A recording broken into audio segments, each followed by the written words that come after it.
എന്ന് സ്വയം പ്രഖ്യാപിച്ചു.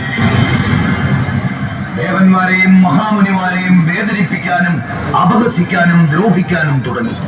അങ്ങനെ എല്ലാ ദുർഗുണങ്ങളുടെയും വിളനിലമായി മാറി ദാരികൻ.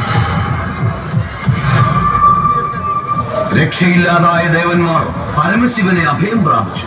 ദേവന്മാരുടെയും മഹാമുനിമാരുടെയും രോദനം കേട്ട് ദേഷ്യം കൊണ്ട് വിറച്ച മഹാദേവൻ സ്വന്തം തൃക്കണ്ണിൽ നിന്നും പുതിയൊരു ശക്തി സ്വരൂപിണിയെ സൃഷ്ടിച്ചു.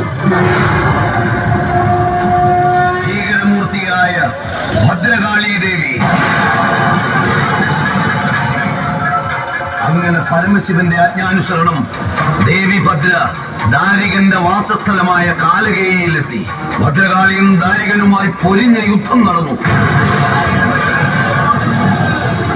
7 രാവും പകലും നീണ്ട യുദ്ധം. ആ യുദ്ധത്തിൽ ദാരികന്റെ ബലവീര്യമെല്ലാം കുറഞ്ഞുപോയി. ഭദ്രകാളി ദാരികന്റെ മുടി ചുറ്റിപ്പിടിച്ച് ചുഴറ്റി.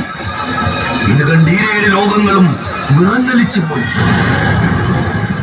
ദാരികനെ വധിച്ചിട്ടും കലിയിറങ്ങാത്ത ഭദ്രകാളിയെ ശാന്തസ്വരൂപിണിയാക്കുവാൻ ഭഗവാൻ മഹാദേവൻ ഭദ്രകാളിയുടെ യാത്രാവഴി മധ്യേ കിടന്നു.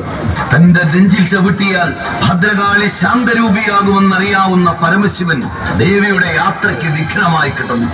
ഭഗവാന്റെ നെഞ്ചിൽ ചവിട്ടിയ ഭദ്രകാളി ദേവി ഉടുന്നനെ ശാന്തരൂപിണിയായ ശ്രീ ശിവ വിശ്വേശ്വരി ദേവിയായി അവതരിച്ചു.